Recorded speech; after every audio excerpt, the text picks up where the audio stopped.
क्या बुरी औरतों के लिए बुरे मर्द हैं? मैंने सर उठाकर देखा तो 26-27 साल की एक लड़की मेरे सामने बैठी हुई थी। मैं आपकी बात समझा नहीं, मैंने हल्की सी आवाज में जवाब दिया। बोलें, मैंने कुरान में पढ़ा है कि जो अच्छे मर्द हैं उनके लिए अच्छी औरतें हैं और जो गंदे यानी बुरे मर्द हैं उनके लिए बुरी औरतें हैं, और इसी तरह बुरी औरतों के साथ भी यही मामला है। तो क्या ऐसा ही होता है क्या? इसने अपनी बात मुकम्मल की। जो कुरान में लिखा है वो गलत तो नहीं हो सकता ना? मैंने जवाब दिया और उठने लगा। मैंने एक बात करनी है आपसे। वो फौरन बोली। इसके अंदाज में अजीब सा दर्द था जिसने मेरे कदमों को जमा दिया और दोबारा बैठने पर मजबूर कर दिया। क्या बात है? इसने सर झुकाया और इसकी आवाज उभरी जो दर्द के धागों में लिपटी हुई थी, उसके चेहरे को अपने शिकंजे में लिए हुई थी। मैं बहुत गुनाहगार हूं, मैंने जिंदगी में बहुत बड़ा गुनाह किया। उसको मुझ पर बहुत एतमाद था, मगर मैं हवस में अंधी हो गई। इसने रोका भी मगर मैं काबू न रख सकी और शैतान के बहकावे में आ गई।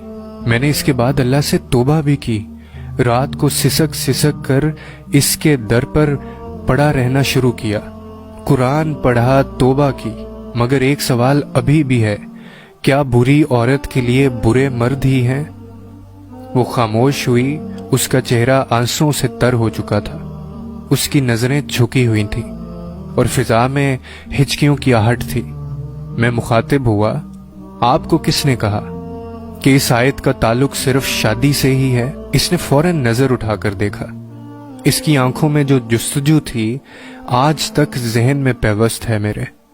मैंने बात जारी रखी, इस आयत का ताल्लुक माशरे से भी है, सिर्फ निकाह से नहीं है। वो कैसे? इसने फौरन सवाल किया।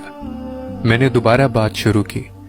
दरअसल अल्लाह करीम का निज़ाम बड़ा कमाल का निज़ाम है और जो असूल इसमें हैं रहती दुनिया तक के लिए काफी हैं। आपने कभी नेक लोगों का और बुरे लोगों का जनाजा देखा है ना? तो वो जनाजा क्या है? अगर मरने वाला नेक तो शुरका सारे नेक, अगर मरने वाला बदकार तो शुरका भी अक्सरियत बदकार।